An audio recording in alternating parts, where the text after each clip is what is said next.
Right now, you're doing something that would have seemed like absolute magic to most humans who ever lived. These little symbols creating thoughts in your head, and honestly, that's insane when you think about it. Writing hasn't always existed. For 99% of human history, we had zero way to record our thoughts, just remembering stuff and telling stories around fires. And that's the story I want to tell you today. How did we go from grunting and pointing at things to creating entire worlds with just 26 letters? Let's go back. Imagine you're living about 5,000 years ago in ancient Mesopotamia. You're a farmer. You lend your neighbor 50 sheep, but a year later, he swears you only lent him 30. What do? There's no written contract. No receipt. It's just your word against his. This exact problem is actually why writing was invented. Not for poetry.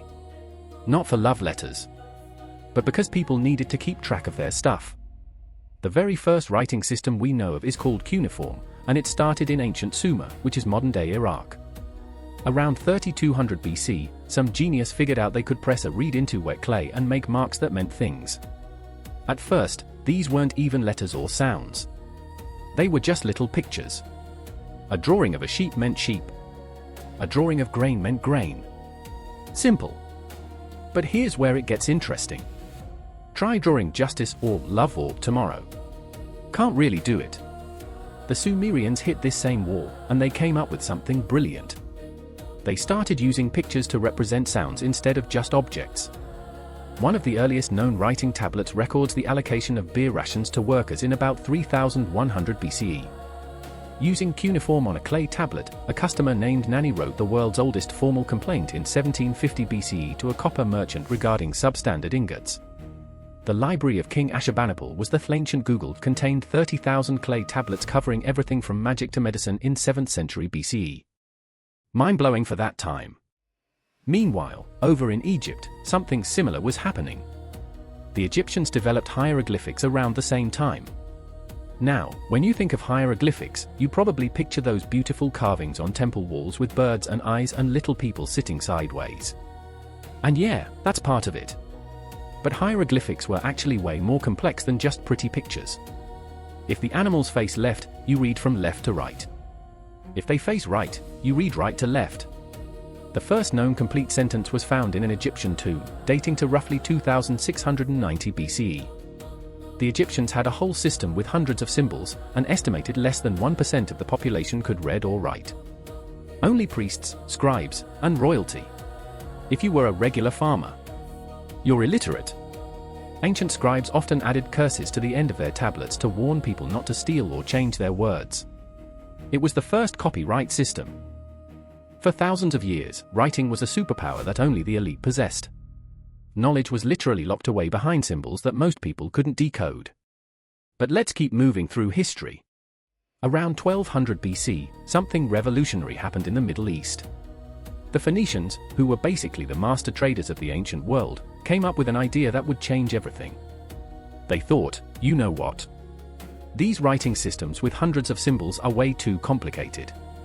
What if we just had like 22 symbols, and each one represented a sound? And boom! The alphabet was born. Now technically, they only invented consonants. You had to figure out the vowels from context, which sounds insane, but it worked. And more importantly, it was simple enough that regular people could actually learn it. A merchant could learn these 22 symbols and suddenly keep his own records, write his own letters, conduct his own business. The Greeks picked up this alphabet from the Phoenicians and added vowels, because apparently they liked being able to actually read what they wrote. Then the Romans took the Greek alphabet, modified it a bit, and spread it across their entire empire. And that's basically the alphabet you're reading right now.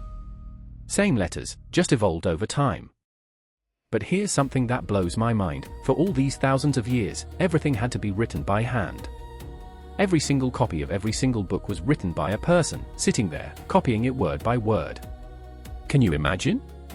One mistake and you might have to start an entire page over. In medieval Europe, monks spent their entire lives in monasteries copying religious texts. Some manuscripts took years to complete. And books were so valuable that they were literally chained to desks in libraries so people wouldn't steal them. Then, in 1440, everything changed. A German guy named Johannes Gutenberg invented the printing press with movable type. Suddenly, you could print hundreds of copies of a book in the time it used to take to hand copy one. Knowledge exploded. Ideas spread like wildfire. The Renaissance happened. The scientific revolution happened. Regular people started reading. This wasn't just a technological shift. This was a complete transformation of human society. Fast forward a few hundred years. Typewriters made writing faster. Computers made it even faster. The internet meant you could share your writing with millions of people instantly. And now? Now we're typing on phones with our thumbs, sending thousands of messages a day, creating more written content in a single year than existed in entire centuries of human history. But here's what really gets me. Despite all this technology, despite all this progress, we're still doing the same thing those Sumerian farmers were doing 5,000 years ago. We're taking thoughts from inside our heads and turning them into symbols that other people can decode and understand. Writing is humanity's greatest invention. Not fire. Not the wheel. Writing. Because writing let us break free from the limitations of memory.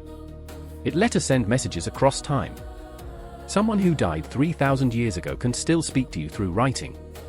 Your descendants 1,000 years from now could read your words. Every text you send, every email you write, every comment you leave, you're participating in a tradition that stretches back 5 millennia. You're using a technology that built civilizations, toppled empires, spread religions, sparked revolutions, and created the entire modern world. And that's the history of writing. From clay tablets in ancient Mesopotamia to the screen you're looking at right now. Pretty incredible, right? If you enjoyed this journey through time, hit that like button and subscribe for more fascinating deep dives into the things we take for granted every day. And drop a comment, what do you think is humanity's second greatest invention? Thanks for watching, and I'll see you in the next one.